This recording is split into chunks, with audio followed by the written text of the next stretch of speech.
thème récurrent mais essentiel des tables rondes du Grand Genève, les modalités d'implantation de sociétés des deux côtés de la frontière.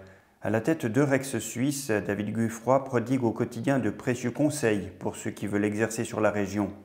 Première chose à savoir, on ne peut pas mener ses affaires sans tenir compte des régimes administratifs et fiscaux différents. Le choix de l'entité à racheter ou à constituer déjà est déterminante, son conseil allant davantage vers la filiale. La succursale est un schéma juridique qui est peut-être plus léger à mettre en place au départ, mais qui est à déconseiller parce qu'on met tous nos œufs dans le même panier, entre guillemets. C'est-à-dire que c'est compliqué de trouver aujourd'hui des entreprises à racheter qui correspondent aux critères que l'on s'est donnés. Donc, on a beaucoup plus de création de filiales que de rachats côté suisse ou côté français.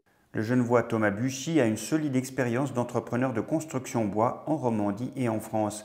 Il a donc pratiqué avec patience le millefeuille administratif franco-suisse, comme il l'appelle. À ses yeux, il ne faut pas étendre ses affaires de façon transfrontalière dont le seul but de gagner rapidement de l'argent. L'argent, si c'est un but, vous allez vous planter. L'argent doit rester un moyen. Si vous vous implantez, vous devez accepter que vous n'allez pas forcément gagner tout de suite. Unissons donc cette créativité française à la bienfacture suisse. Et aujourd'hui, pour nous, ça a une énorme valeur ajoutée parce qu'on est très demandé en France. Et puis souvent en Suisse, les Suisses sont très admiratifs des projets qu'on a pu développer en France. Créée en 2014, la Banque du Léman est un acteur financier transfrontalier privilégié.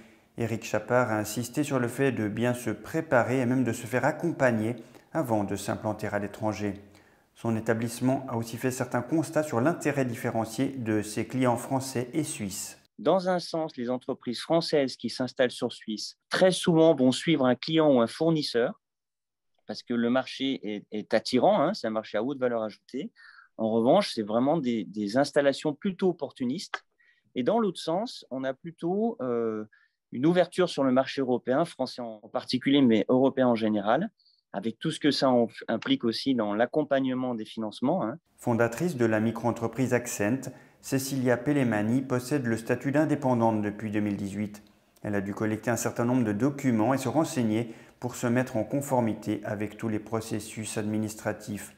Comme elle le souligne, la France appuie davantage les particuliers en phase de démarrage. Côté France, on trouve aussi des pépinières gratuites, on trouve aussi des agences pour le développement, des formations, etc.